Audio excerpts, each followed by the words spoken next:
യേശുവിൽ ഏറ്റവും പ്രിയപ്പെട്ടവരെ,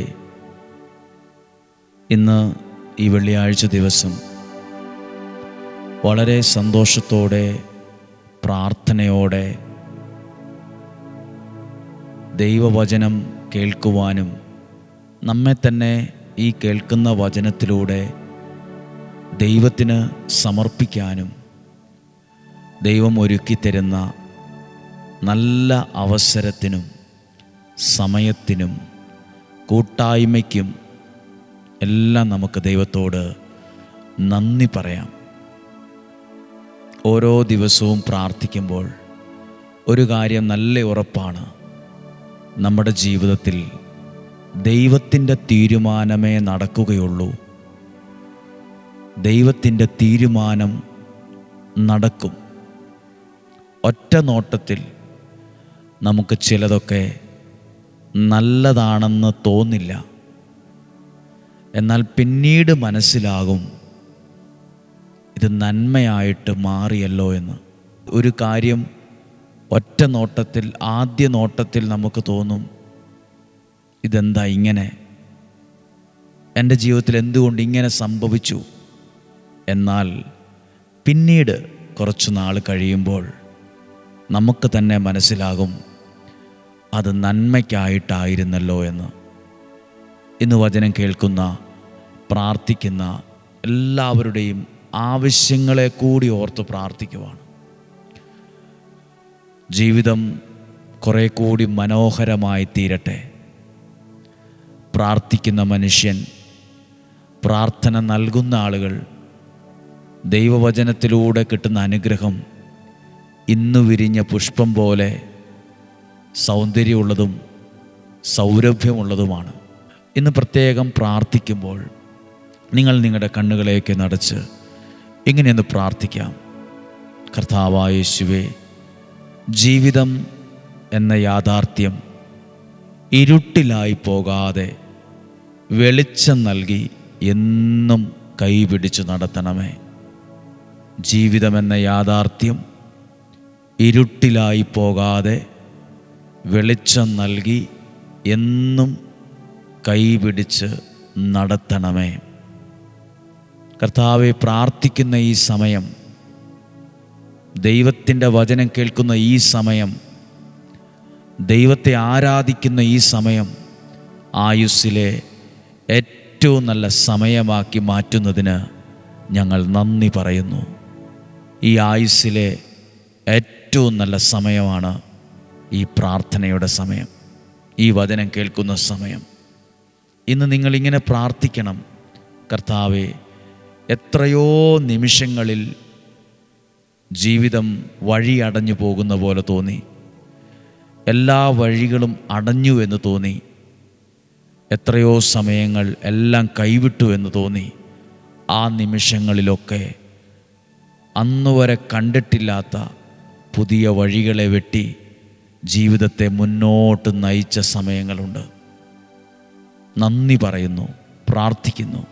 ജനിച്ച് ജീവിച്ച നാളിലെ പല ദുഃഖങ്ങളും പല വേദനകളും മറന്നു പോകുന്ന വിധത്തിൽ സ്നേഹമുള്ള, പ്രാർത്ഥനയുള്ള മനുഷ്യരെ തന്ന്, ഞങ്ങളുടെ ജീവിതത്തിലേക്ക് പ്രാർത്ഥനയുള്ള, സ്നേഹമുള്ള മനുഷ്യരെ തന്ന് ഞങ്ങളുടെ മുറിവുണക്കിയതിന്, മുറിവുണക്കുന്നതിന്, ഞങ്ങളെ വളർത്തുന്നതിന് ഞങ്ങൾ നന്ദി പറയുന്നു.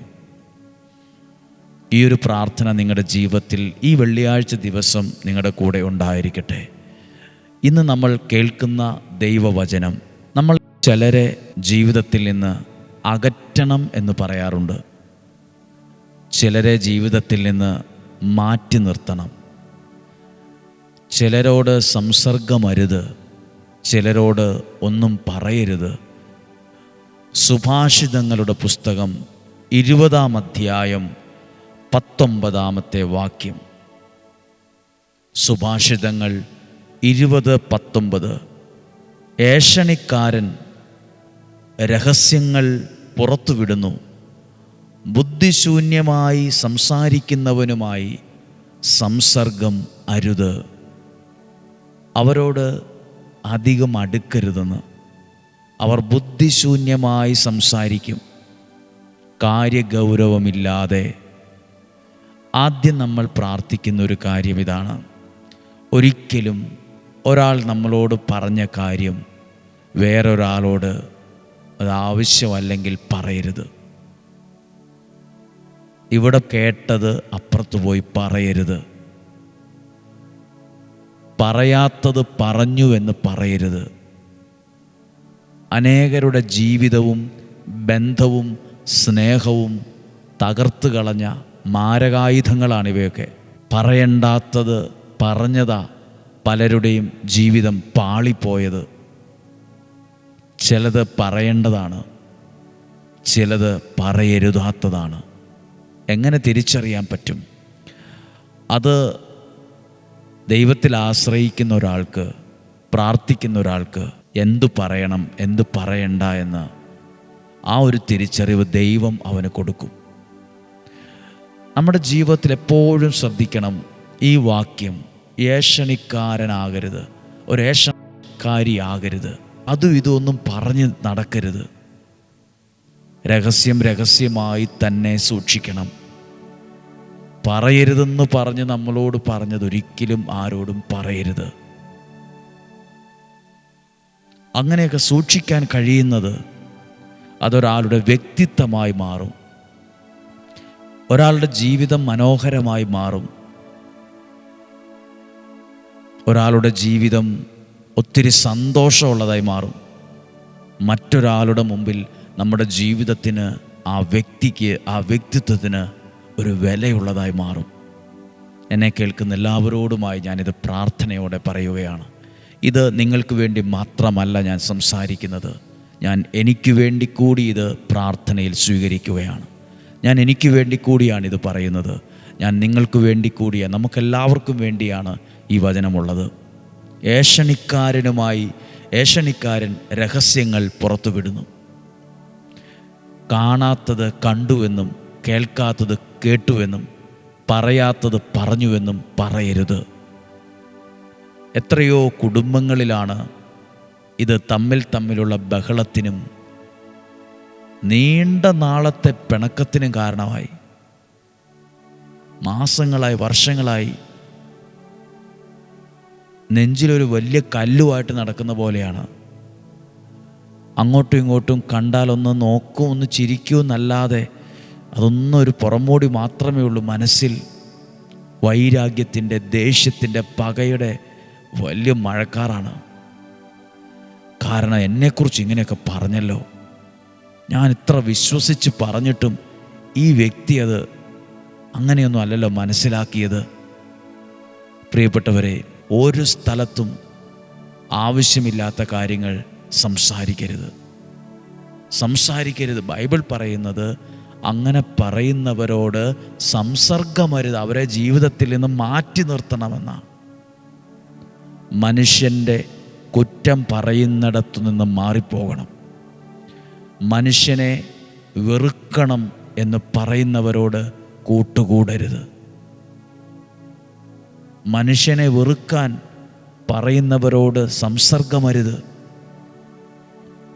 ഇന്ന് നമ്മൾ പ്രത്യേകം പ്രാർത്ഥിക്കുവാണ്. കുടുംബമായി ജീവിക്കുന്ന, ഭാര്യയായി, ഭർത്താവായി, മക്കളായി, അയൽവാസികൾ, ഒത്തിരി ആളുകളോട് ബന്ധപ്പെട്ട് ജീവിക്കുന്നവരാണ്. നമുക്ക് നമ്മുടെ ജീവിതത്തെ ഒന്ന് ദൈവസന്നിധിയിൽ ഏൽപ്പിച്ചു കൊടുക്കണം. ഇന്നു മുതൽ ആവശ്യമില്ലാത്തതൊന്നും ഞാൻ പറയുകയില്ല. ആവശ്യമില്ലാത്ത കാര്യങ്ങൾ ഞാൻ വേറൊരാളോട് കുറ്റമായോ കുറവായോ വിളിച്ചു പറഞ്ഞ് നടക്കത്തില്ല. പ്രിയപ്പെട്ടവരെ, ചിലരുടെ വാക്കുകൾ കൊണ്ടുണ്ടല്ലോ ചില നന്മകൾ നഷ്ടപ്പെട്ടു പോകും. നമ്മുടെ അനുഗ്രഹത്തിൻ്റെ ഒരു വാതിലാണെന്നാണ് പറയുന്നത്. നമ്മൾ നന്മ പറഞ്ഞാൽ നന്മയുടെ വാതിൽ ദൈവം നമുക്ക് വേണ്ടി തുറക്കും. എല്ലാത്തിനും കുറ്റവും കുറവും ആ കുഴപ്പവും പറഞ്ഞ് നടന്നാൽ നമുക്ക് നന്മയുടെ വാതിൽ എത്ര പ്രാർത്ഥിച്ചാലും തുറന്നു കിട്ടാൻ വലിയ പാടാണ്. താഴിട്ട് പൂട്ടിയ പോലെ അത് അവിടെ ഇരിക്കും. ഒരുപാട് പ്രാർത്ഥിക്കുന്ന മനുഷ്യരുണ്ട്, ഒപ്പം ഒരുപാട് കുറ്റവും പറയും. അത് ഗുണമില്ല. ചിലർ പ്രാർത്ഥിക്കും, പക്ഷെ അവരുടെ ഒപ്പത്തിനൊപ്പം അവർ നന്മയുള്ളവരായിരിക്കും. ഒരു കുറവും അവർ ഒരാളോട് പറയില്ല. ഇവിടെ കണ്ടത് അപ്പുറത്ത് പോയി പറയില്ല, ഇവിടെ കേട്ടത് അപ്പുറത്ത് പോയി 4 ഇരട്ടിയായിട്ട് പറയില്ല. കാണാത്തത് കണ്ടുവെന്നോ കേൾക്കാത്തത് കേട്ടുവെന്നോ അവർ പറയത്തില്ല. അതൊക്കെ നമ്മുടെ ആത്മീയതയുടെയും ഒരു ഭാഗമാണ്. വേറൊരാളെ തകർക്കുന്നത് പറയരുത്, വേറൊരാളെ നശിപ്പിക്കുന്നത് പറയരുത്, വേറൊരാളുടെ വിവാഹം മുടങ്ങിപ്പോകുന്നത് പറയരുത്, വേറൊരാളുടെ സ്ഥലമോ അവരുടെ നന്മയോ മുടങ്ങുന്നത് പറയരുത്. അവർക്കൊരു നന്മയുണ്ടാകട്ടെ. ഈ ആയുസ്സിൽ ഇനി എത്ര ദിവസമുണ്ടെന്ന് നമുക്കറിയത്തില്ല. ഉള്ള കാലം സന്തോഷത്തോടെ, സമാധാനത്തോടെ, ഐക്യത്തോടെ ജീവിക്കാൻ പറ്റണം. ഈ ജീവിതം ഇന്നുവരെ ഉണ്ട്, ഇനി എത്ര നാളെന്ന് നമുക്കറിയില്ല. പക്ഷെ അത്രയും നാൾ മനോഹരമാകാൻ ഇതൊക്കെ ആവശ്യമാണ്. ഇതൊക്കെ ആവശ്യമാണ്, കുടുംബത്തിൽ ആവശ്യമാണ്. ഈ വചനങ്ങളൊക്കെ മാതാപിതാക്കൾ മക്കളോട് പറയണം. ഇത് കേൾക്കുമ്പോൾ നിങ്ങൾ ഓർക്കുക, സ്കൂളാകാം, കോളേജാകാം, ഹോസ്പിറ്റലാകാം, ജോലിസ്ഥലമാകാം, ആവശ്യമില്ലാത്ത കാര്യത്തിലൊന്നും പറയാനോ ഇടപെടാനോ കുറ്റങ്ങൾ പറയാനോ ഏഷണി പറയാനോ ഒന്നും പോകരുത്. അപ്പോൾ തന്നെ ദൈവസന്നിധിയിൽ സത്യമുള്ള ജീവിതമായിട്ട് മാറും, നീതിയുള്ള ജീവിതമായി മാറും. ബൈബിൾ പറയുന്നത് നീതിമാൻ്റെ പ്രാർത്ഥന മേഘങ്ങളെ തുളച്ച് ആകാശങ്ങളിൽ അത് സ്വർഗത്തിലെത്തുമെന്നാണ്. ഇന്ന് പ്രത്യേകം പ്രാർത്ഥിക്കാം. കർത്താവേ, ഞങ്ങളുടെ ജീവിതത്തെ സമൃദ്ധമായിട്ട് അനുഗ്രഹിക്കണമേ. ഞങ്ങളുടെ വ്യക്തിത്വത്തെ, ഞങ്ങളുടെ കുടുംബത്തെ, ഞങ്ങളുടെ ആഗ്രഹങ്ങളെ, ഞങ്ങളുടെ സ്വപ്നങ്ങളെ, പ്രതീക്ഷകളെ എല്ലാം പ്രാർത്ഥിക്കുന്നു. ഇന്ന് അനുഗ്രഹിയിൽ പ്രാർത്ഥിക്കാൻ വന്നവരെ ഞങ്ങൾ ഓർക്കുന്നു. ഇവിടെ നിയോഗം സമർപ്പിച്ച് പ്രാർത്ഥിക്കുന്നവരെ ഓർക്കുന്നു. ഈ വചനം കേൾക്കുമ്പോൾ വിഷമമോ സങ്കടമോ ഒന്നുമല്ല നമുക്ക് തോന്നേണ്ടത്. നമ്മുടെ ഒരു ജീവിതത്തിൽ തന്നെ ഒരു അഴിച്ചുപണി ഉണ്ടാകട്ടെ. ജീവിതം ഒരു റിപ്പയറിന് തയ്യാറാകട്ടെ. ഒരു മാറ്റത്തിന് സമയമാണ്. ദൈവം നമ്മളെ സഹായിക്കും. നമ്മുടെ ജീവിതം ഒരു അനുഗ്രഹമായി മാറട്ടെ. ആര് നമ്മളെക്കുറിച്ച് പറയാൻ ഇടയാകാതിരിക്കട്ടെ. പുള്ളിയോടൊന്നും ഒരു കാര്യവും പറഞ്ഞേക്കല്ല് കേട്ടോ, ജീവിതം തകർത്ത് കളയും പുള്ളി എന്ന് പറയാൻ ഇടയാകാതിരിക്കട്ടെ. എന്നാൽ പറയേണ്ടത് പറയണം. പറയേണ്ടവരോട് പറയേണ്ട സമയത്ത് പറയേണ്ട പോലെ പറയണം. പറയേണ്ടവരോട് പറയേണ്ട സ്ഥലത്ത് മുഖത്ത് നോക്കി പറയേണ്ട പോലെ അത് പറയണം. അപ്പുറത്തും ഇപ്പുറത്തും അല്ല പറയേണ്ടത്, നേരിട്ടത് പറയണം. നിങ്ങൾ ചെയ്തത് ശരിയായില്ല, ഇങ്ങനെ ചെയ്തത് അത് ബുദ്ധിമുട്ടുണ്ടായിട്ടുണ്ട് കേട്ടോ. പറയേണ്ടത് പറയണം, അത് പറയേണ്ടതുപോലെ, പറയേണ്ട സമയത്ത് പറയേണ്ട സ്ഥലത്ത് പറയേണ്ടതുപോലെ. ഇന്ന് പ്രാർത്ഥിക്കാം. ഇതൊരു കഴിവാണ്, ഇതൊരു അനുഗ്രഹമാണ്, ഇതൊരു സമ്മാനമാണ് ദൈവത്തിൻ്റെ. ഈ വചനം നിങ്ങൾക്ക് അനുഗ്രഹമാകും. ഈ വചനം ഒരു ശക്തിയായിട്ട് മാറും. പ്രാർത്ഥിക്കാം. നാളെ ശനിയാഴ്ചയാണ്. നാളെ വൈകുന്നേരം 7 മണിക്കാണ് സിസ്റ്റേഴ്സിന് വേണ്ടിയുള്ള പ്രാർത്ഥനയുള്ളത്. ഏറെക്കുറെ ഒരുപാട് പേർ അറിഞ്ഞിട്ടുണ്ടെന്ന് വിശ്വസിക്കുന്നു, ഓർമ്മപ്പെടുത്തുന്നു. നല്ല സമയമായിരിക്കട്ടെ. നമ്മുടെ കർത്താവ് ഈശോ മിശിഹായുടെ കൃപയും പിതാവായ ദൈവത്തിൻ്റെ സ്നേഹവും പരിശുദ്ധാത്മാവിൻ്റെ സഹവാസവും നിങ്ങളോട് കൂടെ ഉണ്ടായിരിക്കട്ടെ. നിങ്ങളുടെ കുടുംബത്തിൽ, യാത്രകളിൽ, തീരുമാനങ്ങളിൽ ഉണ്ടായിരിക്കട്ടെ. ഇന്ന് കേട്ട വചനം ഒരു സൗഖ്യത്തിന് കാരണമാകുന്നത്, പ്രകടമായൊരു സൗഖ്യത്തിന് കാരണമാകുന്നതല്ലെങ്കിലും ഒരു വലിയ മാറ്റത്തിന് കാരണമാകുന്നതാണ്. ജീവിതത്തിൽ ഇതൊരു പാഠമാണ്. ജീവിതത്തിൽ കടന്നുപോയ ഓരോ അനുഭവങ്ങളും ഒരു പാഠമാണ്. ഈ വചനം ഒരു പാഠമാണ്. ഈ വചനം ഒരു മരുന്നാണ്. ഈ വചനം ഒരു പ്രോത്സാഹനമാണ്. ഈ വചനം ഒരു തിരിച്ചറിവാണ്. ഈ വചനം ഒരു ശക്തിയാണ്. കർത്താവ്, ഈ വചനം ഇത് കേൾക്കുമ്പം ഇത് കേൾക്കണ്ടായിരുന്നു എന്ന് ആർക്കും തോന്നരുത്. ഇതൊരു അനുഗ്രഹമാണല്ലോ, ഇതെനിക്കൊരു തിരിച്ചറിവിന് കാരണമായല്ലോ. ഇത് നിങ്ങൾക്ക് വേണ്ടി മാത്രമല്ല ഞാൻ പറഞ്ഞത്, എനിക്ക് വേണ്ടി കൂടിയാണ് ഞാനിത് പറഞ്ഞതും പ്രാർത്ഥിച്ചതും. കർത്താവ്, അങ്ങയുടെ നാമത്തിൽ ഈ വ്യക്തിയെ, കുടുംബത്തെ, യുവതി യുവാക്കൾ, കുഞ്ഞുങ്ങൾ എല്ലാവരെയും അനുഗ്രഹിച്ച് പ്രാർത്ഥിക്കുന്നു. നമ്മളിതൊക്കെ കേട്ട് പ്രാർത്ഥിക്കുമ്പോൾ നമ്മളിൽ രൂപപ്പെടുന്ന ഒരു അനുഗ്രഹീത വ്യക്തിത്വമുണ്ട്. വ്യക്തിത്വം വിലയുള്ളൊരു വ്യക്തിയായി നിങ്ങൾ മാറും.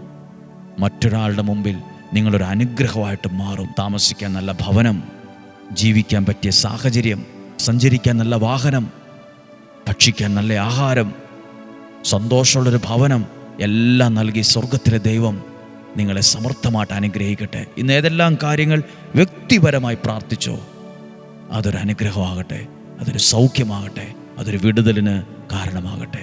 ഇപ്പോഴും എപ്പോഴും എന്നേക്കും ആമേൻ. നല്ലൊരു ദിവസം ആശംസിക്കുന്നു. ഒരുപാട് പേർക്ക് ഈ വചനം അയച്ചു കൊടുക്കണം. ഒത്തിരി പേർക്ക് അത് അനുഗ്രഹമാകട്ടെ. നാളെയും 5:30 ഒരുമിച്ച് കാണണം, ഒരുമിച്ച് പ്രാർത്ഥിക്കണം. ഒരുമിച്ച് കാണുന്നത് വരെ സ്വർഗത്തിലെ ദൈവം നിങ്ങളെ സൂക്ഷിക്കട്ടെ. ഇന്നത്തെ പ്രാർത്ഥനയിൽ ഞങ്ങൾ നിങ്ങളെയും ഓർക്കും, നിങ്ങൾക്ക് വേണ്ടിയും പ്രാർത്ഥിക്കും. നല്ലൊരു ദിവസം നിങ്ങൾക്ക് ആശംസിക്കുന്നു.